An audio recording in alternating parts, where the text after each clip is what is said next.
everybody, and welcome to Code Lavender podcast episode number 2. Really excited to kind of get on here and talk a little bit about how I got here, why I'm doing this. So I guess just to start out with who am I? Why am I doing this? I really proud to say I have been a registered nurse for almost 25 years. We're going to get there soon. And I still love this profession as much as the day I walked into it. I absolutely love nurses. I love everything that nurses stand for. I especially love and teach to the 9th degree the holism that our whole paradigm is based on, how we give care, and kind of bringing it back to that. However, when I talk to people, whether it's my colleagues or my students, I don't hear the love for the profession. I hear all the negativity. I think we all know that we're understaffed, we're underpaid, we're overworked. More than that, we're really unsafe, and our patients are unsafe too. So, I frequently do this exercise with my students at the beginning of every term in a class that I teach that's called Sociocultural Determinants of Health. And I go around the room, and it's uncomfortable, and I make every single student kind of tell me their name, and then I tell them to tell me their preferred name and their pronouns, and then I tell them, I want to know what you identify with or what you identify as. I, of course, go first to kind of break the ice for my students, and I just say, hey, I'm Dr. Dalia, and my pronouns are she, her, hers, and you can call me Ashley because that's my name, and you are my peer, and I truly believe that. And when I tell them what I identify as, I tell them I identify as a mother and a nurse and hopefully a good friend to my inner circle. I also always share my cell phone number with my students, assuring them that it's absolutely acceptable to use it. If I didn't want them to have the number, I would never give it out. Of course, my whole process in this introduction with my students has a purpose that aligns with the objectives and the curriculum of the class. But what it really does is it lets me develop a relationship with every single student that I have.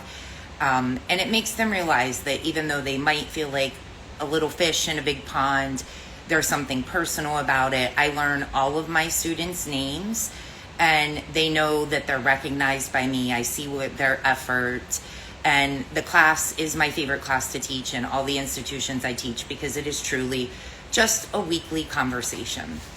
And that's really my goal with doing a podcast. Of course, like everybody else in this profession, I started my younger years as a staff nurse.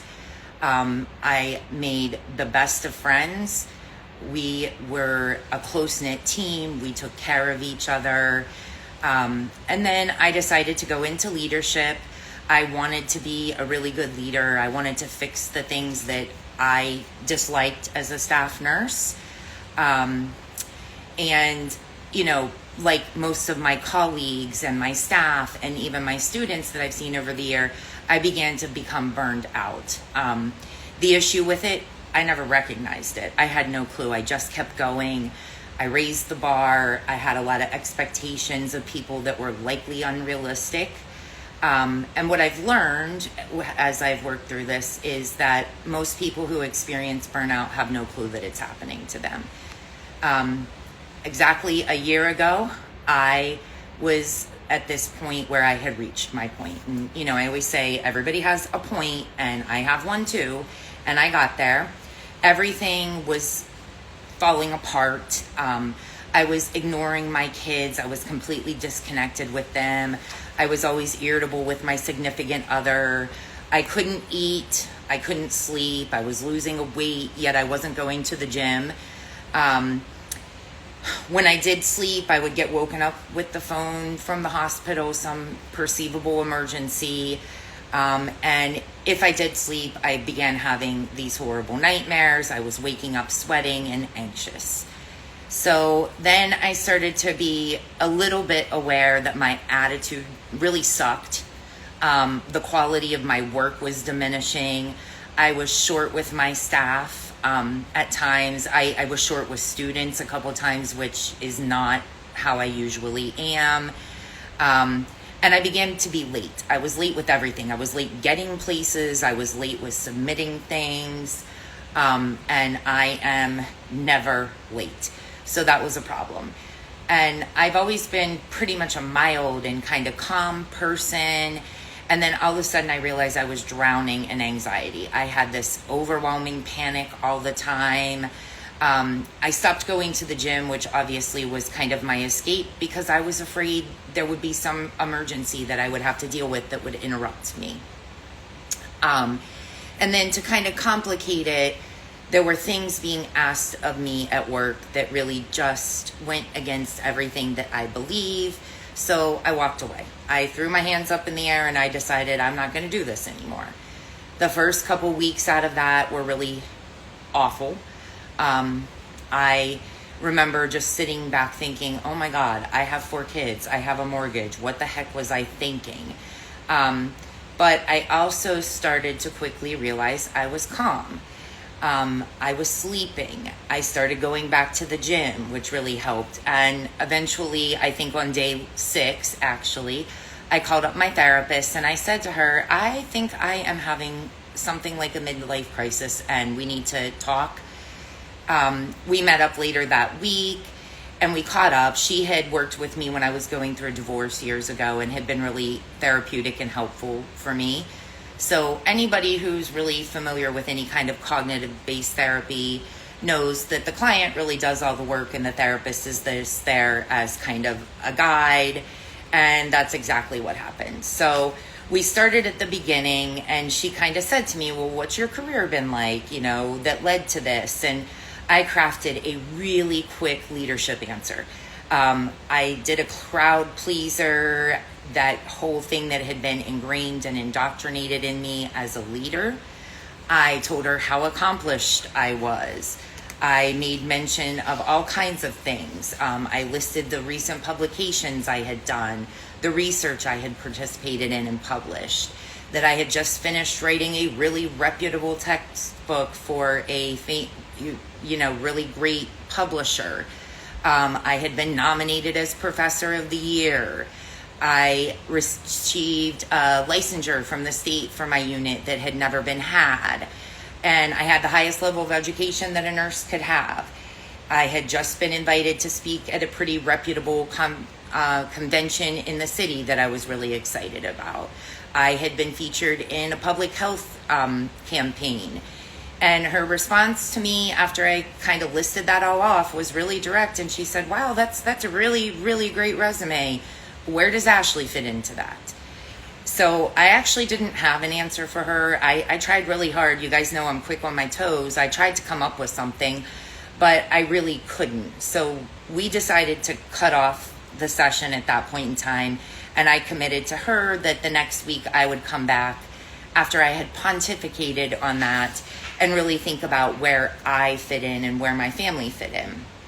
So over the course of the next couple months, I met with her every week and I worked with her to kind of navigate the whole stress response and the undealt with trauma, both personally and professionally, that really had landed me in this utter state of burnout.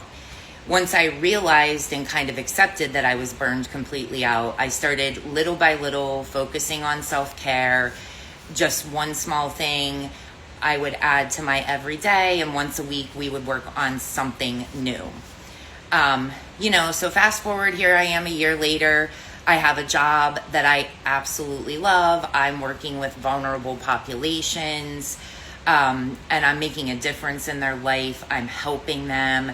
I continue to teach and I will never stop. I build crucial relationships with nearly every student I have. I, on a personal note, walked away from a long-term relationship because it wasn't the right thing. And I put me first. And out of nowhere, I organically met probably the most amazing man I've ever encountered in my life. And things are well and good.